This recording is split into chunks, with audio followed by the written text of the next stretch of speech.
I'd like you to meet Jan and Di and John, Dee, and my name is Steve. And we are part of a group who've moved from Fitzroy Uniting Church to become Sophia Springs Uniting Church at CERES Environmental Park in East Brunswick. So it was quite a journey, wasn't it, from the early 2000s? Yes, yes, that's right. Yeah. It became clear at that time that it was not sustainable given the amount of building maintenance needed for the Social Justice Centre and the main church building, and to also pay a full-time minister, that couldn't be done, and we had to look for new locations and new opportunities for mission rather than spending so much time on bricks and mortar repair. Yeah. I just remember, you know, the building became really like an occupational health and safety issue for us, with bits of plaster coming off the ceiling and along the side walls. Do you remember? And there was a mouldy corner here. A mouldy corner. It was fenced off with an old organ just collecting plaster dust all the time. Chunks of plaster falling on the organ. It wasn't a good look. It wasn't really fully compliant with fire regulations. We had a few exemptions, but it wasn't going to go on forever. It was also very cold. Oh, it was cold, wasn't it? It was a cold building. Security was an issue.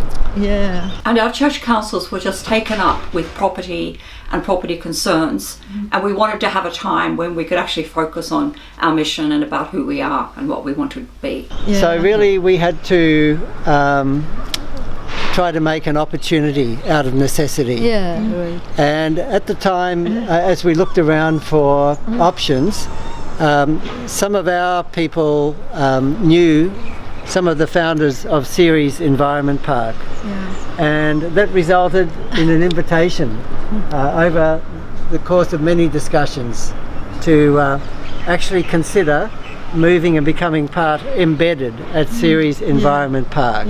We looked around, didn't we, John? And we talked to some local congregations about whether we might be able to move in with them.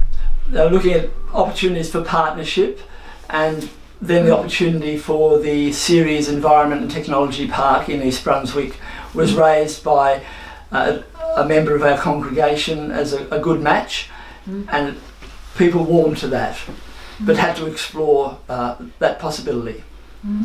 Also, they wanted a church that had a flatter structure, you know, more participatory and women in leadership. There'd been a history of feminism and social justice and inclusive community in the Fitzroy history. We felt that with the environment becoming stronger, the emerging of eco-feminist thinking, that moving to somewhere which had a direct, tangible engagement with environmental issues and was also having similar concerns of social justice and gender equality would be a good match for potential activities, potential groups with which we could partner. The whole environment of CERES, the pond, the vegetable gardens, the chooks and animals, it is part of our worship space. So we have special, we've had events where we do a meditation walk around CERES.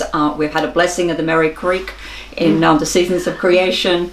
We've had harvest festivals to coincide with the harvest festival at CERES. So, and we've had the opportunity to get involved in interfaith seminars or activities, because the Buddhists meditate in our space on Saturday, where we have church on Sunday. There are meditation groups that use it throughout the week.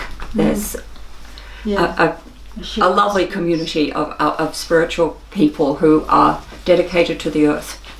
I think we're really connected with the CERES community. We're actually visible here. And we were enclosed in Fitzroy in the Bluestone building. We had no windows that looked out. But here we can see trees. We are much more connected with the environment, with the people who come and go at CERES. And I think it's been a real gift to us as a community to be here. It's also less of our energy is going into property maintenance, which frees up that energy for involvement in mission, exploring what it means to be the church in the world. Or the church in the environment park. Yeah.